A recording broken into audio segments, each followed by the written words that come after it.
Hi children, today we are going to discuss C-reading of Unit 1, that is I will do it. I will do it అనేది ఎంత positive సెంటెన్సో చూడండి. నేను చేయగలను ఒక నమ్మకంతో కూడినటువంటి వాక్యం. అలా చెప్పే సత్తా, అంత గట్స్ ఎవరికి ఉన్నాయి అనేది మనం లెసన్లో చూద్దాం. So first paragraph, he was short, అతడు పొట్టివాడు. హీ వాజ్ షార్ప్, చాలా పదునైనవాడు. పొట్టివాడు, గట్టివాడు. He was the brightest boy in the class, తన తరగతిలోనే అత్యంత తెలివైన విద్యార్థి. His seniors used to ask him to solve their difficulties in science. తన సీనియర్స్ ఈయన ఫస్ట్ ఇయర్లో ఉంటే సెకండ్ ఇయర్ స్టూడెంట్స్ కూడా ఇతని దగ్గరికి వచ్చి సైన్స్లో ఉన్నటువంటి వాళ్ళ సమస్యల్ని సాల్వ్ చేసుకొని వెళ్ళేవారు. అంత తెలివైన విద్యార్థి. He could have gone unnoticed in a crowd.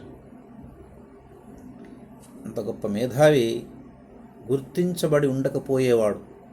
ఎప్పుడు అతన్ని ఏం అడగకుండా ఉంటే. But once you asked him a question related to physics or maths, there was a spark in his eyes. ఎప్పుడైతే నువ్వు ఫిజిక్స్లో కానీ మ్యాథ్స్లో కానీ అతను ఒక క్వశ్చన్ వేసావో అతని కళ్ళకి వెళ్ళి ఒక స్పార్క్ వస్తుందట, ఒక కాంతి వస్తుందట, ఆన్సర్ చెప్పడానికి సిద్ధంగా ఉంటుందట. He could grasp theories of science faster than the speed of light. కాంతి వేగం కంటే ఎక్కువ వేగంతో ఇతడు సైన్స్ థియరీస్ని గ్రాస్ప్ చేసుకుంటాడట. గ్రాస్ప్ అంటే ఏంది? అండర్స్టాండ్ చేసుకుంటాడు. అంత మేధావి. He came from a poor but educated family. పేద కానీ విద్యావంతులైన కుటుంబంలో జన్మించాడు ఈ పిల్లవాడు. His father was a high school teacher and an avid reader of English literature. His father was a high school teacher and an avid reader of English literature. Avid అంటే dedicated. వాళ్ళ నాన్నగారు ఒక స్కూల్ మాస్టర్, హై స్కూల్ మాస్టారు. అతనికి English సాహిత్యంపై interest ఎక్కువ ఉందట. He, like all the boys in his class, was trying to get admission into some engineering college. తన friends లాగే ఇంటర్ తర్వాత ఇతడు కూడా ఒక మంచి కాలేజీలో ఇంజనీరింగ్ చేయాలి అని అనుకుంటున్నాడు. The brighter ones wanted to study in the Indian Institutes of Technology or the IITs. తెలివైన విద్యార్థుల ఎంపిక ఐఐటి అన్నట్టు ఇలాంటి మేధావి వర్గం మన దేశంలో అత్యున్నతమైనటువంటి ఇంజనీరింగ్ కాలేజ్ ఐఐటీలలో చదవాలనే తపన వారికి ఉంటుంది. మరి ఐఐటీలో సీట్ ఉట్టి వస్తుందా? There was an entrance test for it. ఒక కఠినమైనటువంటి ప్రవేశ పరీక్ష ఉంటుంది. This boy along with his friends applied to appear for the test. తన ఫ్రెండ్స్తోనే ఇతను కూడా ఆ టెస్ట్కి అప్లై చేసుకున్నాడు. They did not have any special books or coaching. ఆ కాలంలో వారికి ప్రత్యేకమైన బుక్స్, మెటీరియల్ కానీ పాపం లేకుండే, కోచింగ్ అంతకంటే లేకుండే. All these IIT aspirants would sit below the shade of a stone mandap close to Chamundi hills in the sleepy town of Mysore.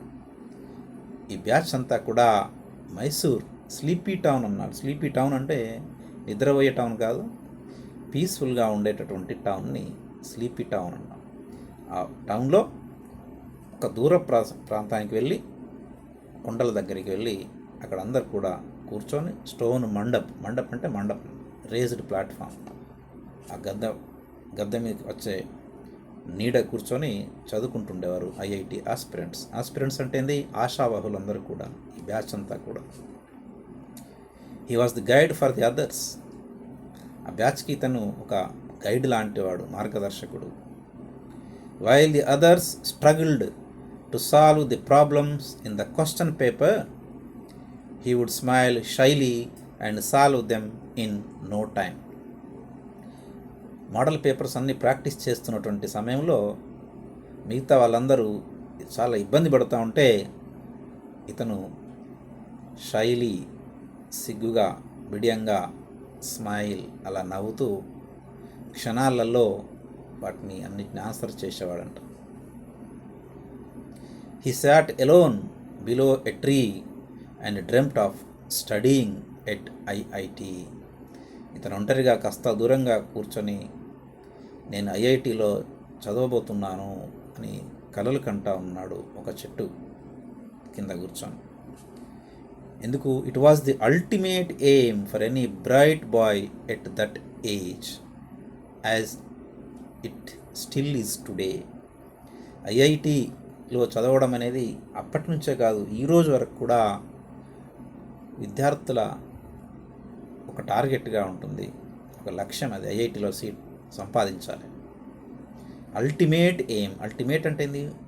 Final aim. Aim అంటే లక్ష్యం, అందులో సీట్ రావడమే ఒక గొప్ప లక్ష్యాన్ని మనం చేరుకున్నట్టు. He was then only 16 years old. అప్పుడు అతని వయస్సు 16 సంవత్సరాలు, ఇంటర్మీడియట్ సెకండ్ ఇయర్. అప్లై చేశారు. ఎంట్రన్స్ డేట్ రానే వచ్చింది.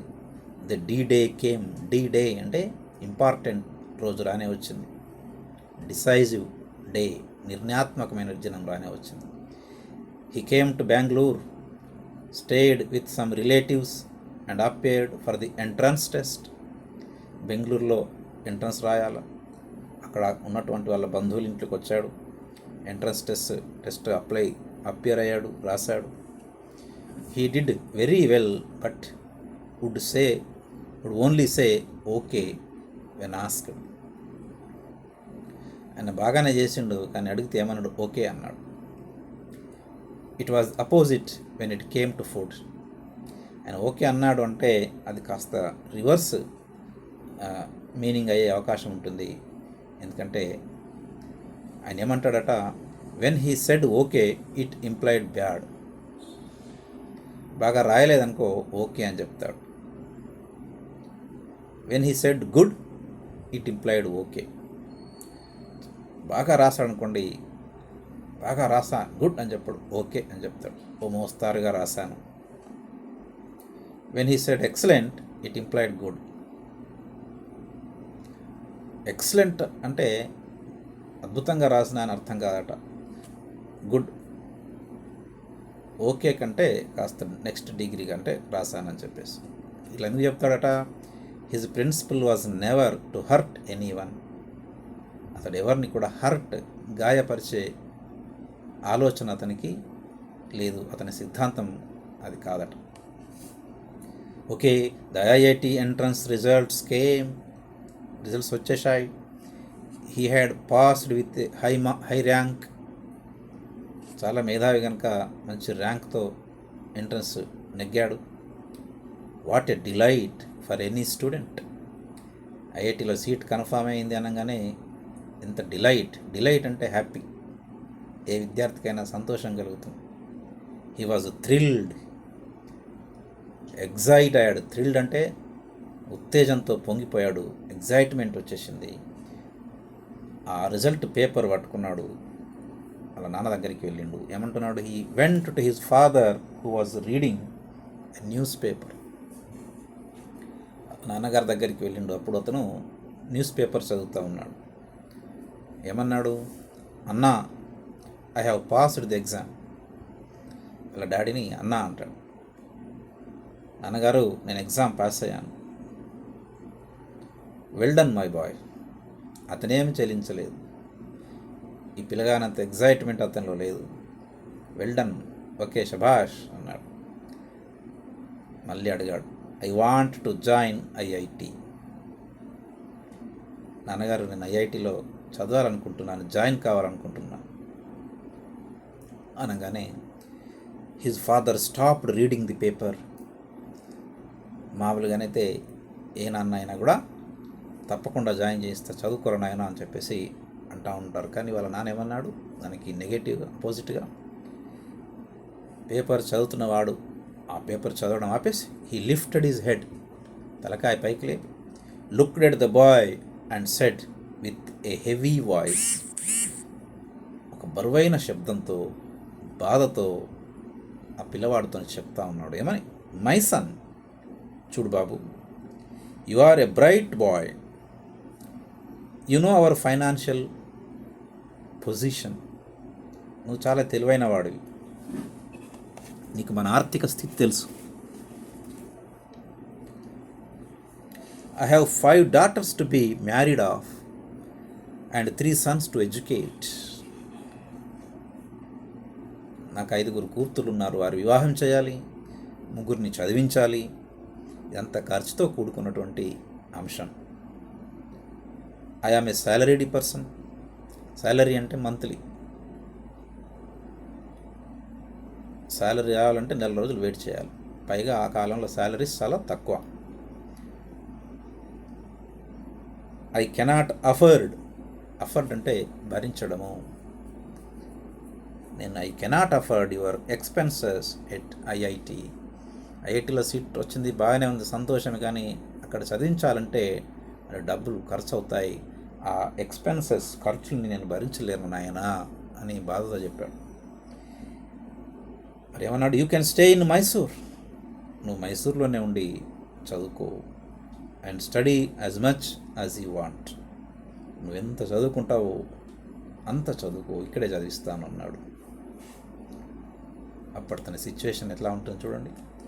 Indeed it was a difficult situation for any father to say no to his bright son, తెలివైన విద్యార్థిని నేను చదివించా అని ఏ నాన్నగారు కూడా హ్యాపీగా చెప్పాడు. డిఫికల్ట్ సిచ్యువేషన్, కష్టమైన పరిస్థితిలో అతను మాత్రమే చెప్పాడు. But circumstances were like that, circumstances అంటే అతని ఫ్యామిలీ కండిషన్స్, ఫైనాన్షియల్ స్టేటస్ అలా ఉండే కనుక అలా చెప్పడం తప్పలేదు.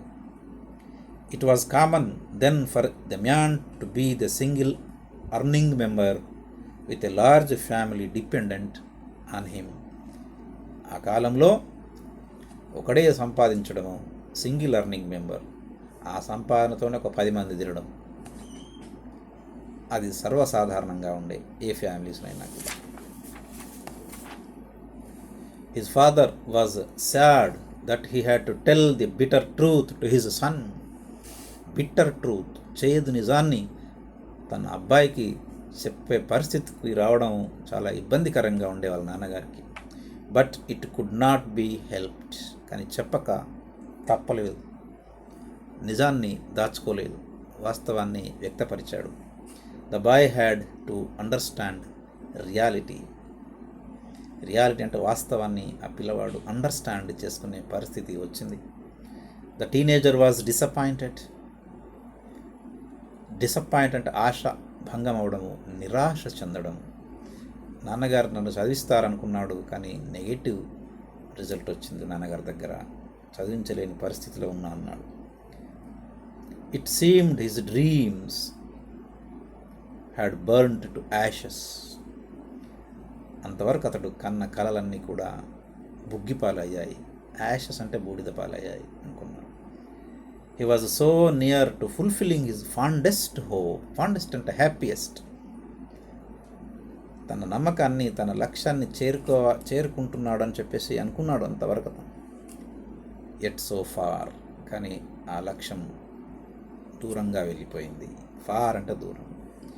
హిజ్ హార్ట్ శాంక్ ఇన్ సారో, సారో అంటే విచారం, శాంక్ అంటే మునిగిపోయింది, అతని హృదయం విచారంలో మునిగిపోయింది అంటే విచారించాడు, కాసేపు విచారించుకుంటూ కూర్చున్నాడు, బాధపడతాడు. హీ డిడ్ నాట్ రిప్లై, నాన్నగారికి ఏం సమాధానం ఇయ్యలే. He never shared his unhappiness or helplessness with any body,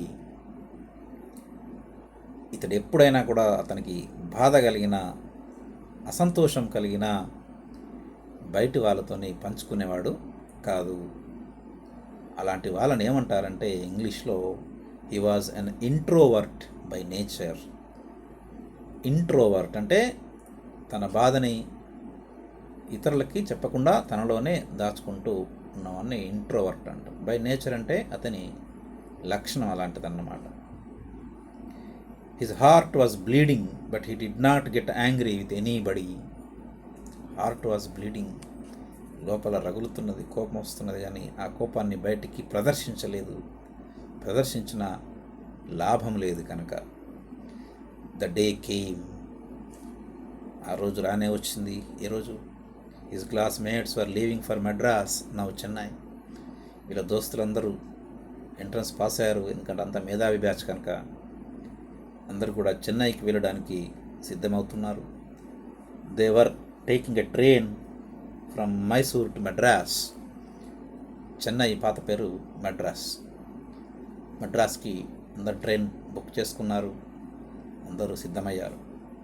they have shared good years in school and college together.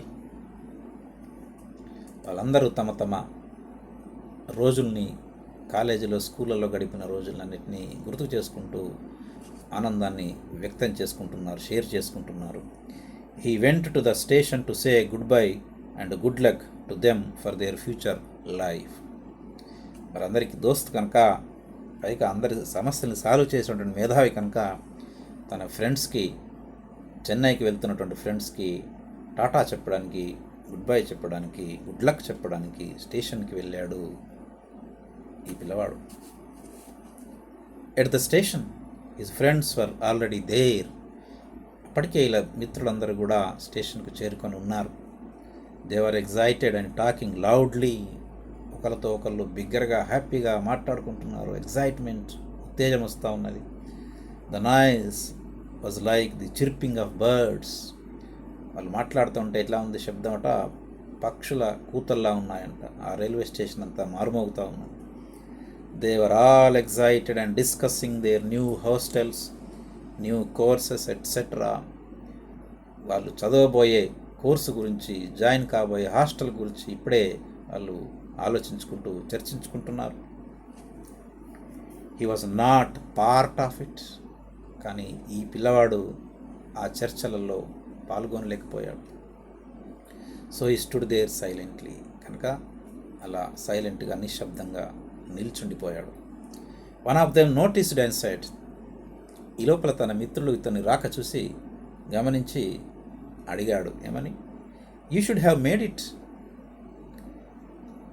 ఎరా, నీకు ర్యాంక్ వచ్చుంటుంది, ఎందుకంటే మాకే వచ్చింది, నువ్వు మేధావి ఎట్లయినా వచ్చుంటుంది, అలా ఎందుకున్నావు అన్న విధంగా you should have made it, నీకు ర్యాంక్ వచ్చింది కదనే, వచ్చుంటుంది కదా అని డౌట్ వ్యక్తం చేశాడు. He did not reply. వినట్టుగా ఉన్నాడు, అతనికి ఏం రిప్లై ఇవ్వాల. He only wished all of them. అందరికీ విష్ చేశాడు.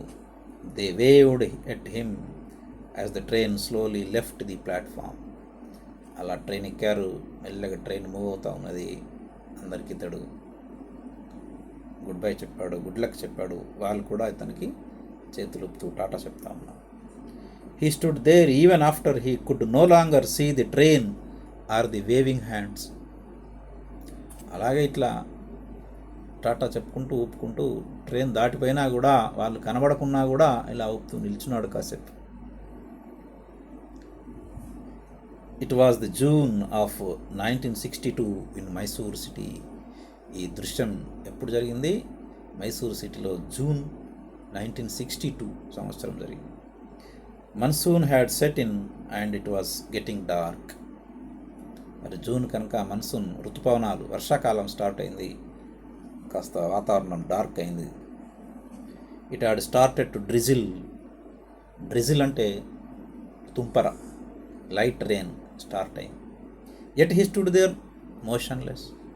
తుంపర పడతా ఉన్నా కూడా గమనిస్తలేడు, అలాగే నిశ్చలంగా నిల్చుండిపోయాడు ఆ పిల్లవాడు. He said to himself without anger or jealousy. తర్వాత తనకు తానే చెప్పుకున్నాడు, కోపం లేదు, జెలసీ అంతకంటే లేదు. జెలసీ అంటే అసూయ, కుళ్ళు. వాళ్ళు పోతున్నారు, మంచిగా చదువుతున్నారు, నేను ఇక్కడే ఉంటున్నా, అలాంటి కుళ్ళు బుద్ధి ఏమీ లేదు. ఏమన్నాడు? All student from the IITs study well and do big things in life. ఐఐటీస్లో చదివే ప్రతి విద్యార్థి అపరమేధావి, వాళ్ళ జీవితంలో గొప్ప గొప్ప కార్యాలు చేస్తారు, అందులో అనుమానం లేదు. But it is not the institution. కానీ చదివేది కాలేజీ చదవదు, ఐఐటి ఇన్స్టిట్యూషన్ చదవదు, మరి చదివేది ఎవరు? విద్యార్థి. It is you and you alone who can change your life by hard work. అక్కడ చదివినంత మాత్రాన చదవాల్సింది నువ్వే కదా, హార్డ్ వర్క్ చేయాల్సింది నువ్వే, కనుక అది సంస్థ చదవదు, నువ్వే హార్డ్ వర్క్ చేయాలి అని చెప్పేసి తనకు తానుగా రిప్లై ఇచ్చుకున్నాడు. అంటే చదవాల్సింది నేనే కదా, ఐఐటికి వెళ్ళినా మైసూర్లో చదివినా నేనే కదా చదవాల్సింది, ఆ కష్టం మీద ఇక్కడ హార్డ్ వర్క్ చేస్తా అని చెప్పేసి తనకు తాను డిసైడ్ చేసుకున్నాడు. ప్రాబబ్లీ, బహుశా, he was not aware that he was following the philosophy of the Bhagavad Gita. Your best friend is yourself and your worst enemy is yourself. అప్పుడు తాను అనుకుంటున్నటువంటి ఆ ఫీలింగ్ కృష్ణ భగవానుడు భగవద్గీతలో ఎప్పుడో చెప్పాడంట. నీ గొప్ప మిత్రుడు ఎవరాయా అంటే నువ్వే, నీ భయంకరమైన శత్రువు ఎవరాయా అంటే నువ్వే. రెండు రకాలుగా మనల్ని మనం వాడుకోవచ్చు. ఫ్రెండ్గా వాడుకోవచ్చు, శత్రువుగా కూడా వాడుకోవచ్చు. ఫ్రెండ్గా వాడుకుంటే మంచి ఫలితాలు ఉంటాయి, శత్రువుగా వాడుకుంటే బ్యాడ్ రిజల్ట్స్ ఉంటాయి. కానీ ఇతను ఏమనుకున్నాడు? తనకు తానే నమ్ముకున్నాడు, చదివేది నేనే కదా, ఇక్కడే హార్డ్ వర్క్ చేస్తానని చెప్పేసి అనుకున్నాడు. Later he worked very hard and focused on one thing, never bothering about his personal life or comforts. తర్వాత చాలా కష్టపడ్డాడు, హార్డ్ వర్క్ చేశాడు. ఎప్పుడు కూడా వ్యక్తిగత సుఖాలకి, కంఫర్ట్స్కి అతను పట్టించుకునేవాడు కాదు. ఎందుకంటే మంచి రిజల్ట్స్ రావాలంటే సుఖపడకూడదు. విద్యాతురాణం న సుఖం న నిద్ర. విద్య రావాలంటే సుఖం నిద్ర వీడాలి అని సంస్కృతంలో ఒక శ్లోకం ఉంది. సుఖపడితే చదువు రాదు. ఈ shared is wealth with others. చాలా చక్కగా చదివాడు, మంచి జాబ్స్, ఇంజనీరింగ్ చేశాడు, చక్కటి జాబ్ చేస్తున్నాడు, డబ్బులు వస్తూ ఉన్నాయి. ఆ వచ్చిన డబ్బుని కూడా షేర్ చేసుకుంటున్నాడు, ఇతరులకి పంచుతూ ఉన్నాడు. He never used the help of any caste or community or political connections to go up in life. తన జీవితంలో పైకి ఎదగడానికి ఎవరి సహాయం తీసుకోలేదు. తన క్యాస్ట్, కులపరమైన సహాయం తీసుకోలేదు. పొలిటికల్, రాజకీయపరమైనటువంటి సంబంధాలు ఎవరితో పెట్టుకోకుండా సొంతగా పైకి వచ్చాడు. He became a pioneer of India's software industry. Pioneer అంటే దార్శనికుడు. ఇండస్ట్రీ, ఇండియాకి సాఫ్ట్వేర్ ఇండస్ట్రీకి, కంప్యూటర్ ఇన్ఫర్మేషన్ టెక్నాలజీకి ఇతను ముందుండి నడిపినటువంటి వ్యక్తి, భారతదేశానికి పరిచయం చేసింది. And started the information technology wave. Wave అంటే ఒక అలా తరంగం, ఒక చరిత్ర అన్నమాట. ఇన్ఫర్మేషన్ టెక్నాలజీని మన ఇండియాకి పరిచయం చేసిన వ్యక్తి ఇతను. Today he has become an icon of simplicity. కానీ ఈరోజు అతను అంత గొప్పవాడైనప్పటికీ సింప్లిసిటీ అంటే సామాన్య జీవితాన్ని గడుపుతున్నటువంటి వ్యక్తికి ఒక ఐకాన్, సింబల్లా ఇతను ఉన్నాడు.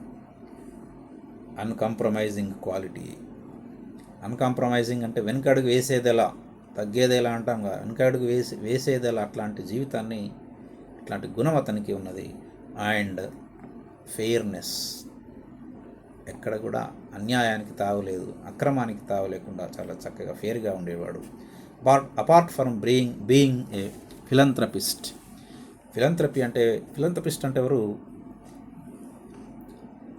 దేశ సేవకుడు లేదా మనం సంఘ సేవకుడు అంటాం. సొసైటీకి డబ్బు పరంగా కానీ సలహాల పరంగా కానీ ఇచ్చేటటువంటి వ్యక్తిని ఫిలంథ్రపిస్ట్ అంటాం. He really believes in the motto. అతడు ఒక మోటో, ఒక సిద్ధాంతం, ఒక నినాదాన్ని నమ్మేవాడు. ఏంటి ఆ నినాదం అంటే powered by intellect and driven by values.